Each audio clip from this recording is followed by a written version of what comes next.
CP Yogeshwara ಎಂಬ ಹೆಸರನ್ನಾದ ನಾನು ವಿಧಾನಸಭೆಯ ಸದಸ್ಯನಾಗಿ ನಿರ್ವಾಚನ ಹೊಂದಿದವನಾಗಿ ವಿಧಿದ್ವಾರ ಸ್ಥಾಪಿತವಾದ ಭಾರತದ ಸಂವಿಧಾನದ ವಿಷಯದಲ್ಲಿ ಶ್ರದ್ಧೆಯಿಂದಲೂ ನಿಷ್ಠೆಯಿಂದಲೂ ಕೂಡಿರುತ್ತೇನೆಂದು ನಾನು ಭಾರತದ ಪರಮಾಧಿಕಾರವನ್ನು ಮತ್ತು ಸಮಗ್ರತೆಯನ್ನು ಸಮರ್ಥಿಸುತ್ತೇನೆಂದು ನಾನು ಈಗ ಕೈಗೊಳ್ಳಲಿರುವ ಕರ್ತವ್ಯವನ್ನು ಶ್ರದ್ಧಾಪೂರ್ವಕವಾಗಿ ನಿರ್ವಹಿಸುತ್ತೇನೆಂದು ಭಗವಂತನ ಹೆಸರಿನ ಮೇಲೆ ಪ್ರಮಾಣ ಮಾಡುತ್ತೇನೆ. ಸತ್ಯನಿಷ್ಠೆಯಿಂದ ಪ್ರತಿಜ್ಞೆ ಮಾಡುತ್ತೇನೆ.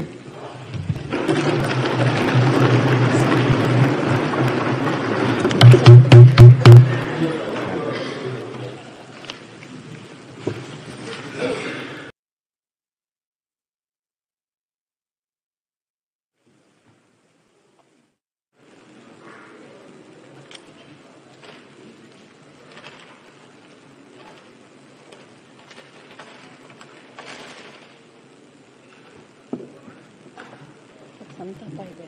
ಈಗಿನ ಕ್ವಶನ್ ಹೇಳ್ಬಿಟ್ಟಿದ್ದೀನಿ.